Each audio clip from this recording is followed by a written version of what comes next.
Hello मित्रों, दोस्तों, भाइयों, बहनों, बेटियों, आइए। मेरा नाम सत्यपाल बोध है। मैं नेचुरोपैथी का डॉक्टर हूँ। पिछले 32 साल से साउथ अमेरिका के इस बोलिया में हूँ। 74 साल उम्र है मेरी। और मेरी सोच है सम्यक कर्म। कैसे दूसरे लोगों का भला हो, कैसे दूसरे लोग स्वस्थ व सुखी रहें।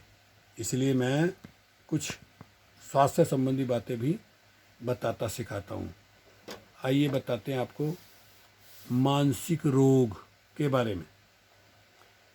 चरक एक ऋषि हुए भारत में। चरक का कथन है कि मनुष्य का शरीर रोगों का घर है, लेकिन यदि मनुष्य नियम संयम से रहता है तथा प्राकृतिक चिकित्सा करता रहता है तो रोग भाग जाते हैं, वरना ही तो रोगों का घर है। शरीर की तरह हमारे मन में भी तरह तरह के रोग घर बना लेते हैं। यह प्रमाणित हो चुका है कि ज़्यादातर मानसिक रोग हमारे मस्तिष्क के किसी खास स्थान में विशेष जैविक रसायन की कमी या अधिकता के कारण होते हैं।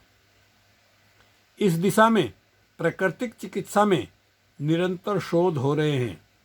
इन शोधों से सिद्ध होता है कि जल चिकित्सा द्वारा मानसिक रोगों पर एक सीमा तक काबू पाया जा सकता है। केवल जल चिकित्सा, जल के नियम। मानसिक रोग साधारण तथा गंभीर दोनों हो सकते हैं, परंतु स्मरण रखिए, जल चिकित्सा केवल साधारण लोगों के लिए गुणकारी है। वैसे तो मानसिक रोगों को दूर करने के लिए तरह तरह की खास दवाएं उपलब्ध हैं, लेकिन ये दवाएं मस्तिष्क के तंतुओं को किसी न किसी रूप में प्रभावित कर देती हैं। ऐसी हालत में रोग पुनः उखड़ सकते हैं, लेकिन जल चिकित्सा किसी प्रकार का प्रतिरोधक प्रभाव मस्तिष्क में नहीं छोड़ती। Side effect. अतः इससे लाभ की आशा अधिक है। यदि रोग गंभीर है और जल चिकित्सक मस्तिष्क के रोगी की चिकित्सा करता है अथवा रोगी स्वयं इस चिकित्सा को करता है तो भी कोई हानि नहीं होगी, बल्कि रोग बढ़ेगा नहीं। इसलिए गंभीर या असाधारण रोग के लिए सघन चिकित्सा आवश्यक है। यहाँ हम कुछ आम मानसिक रोगों की चर्चा कर रहे हैं।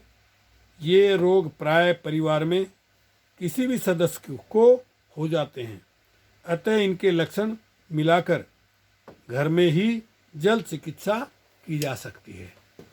चलिए आगे बताएंगे और रोगों के बारे में। ओके, शुक्रिया, धन्यवाद। तलवेगो, फिर मिलेंगे, मिलते रहेंगे।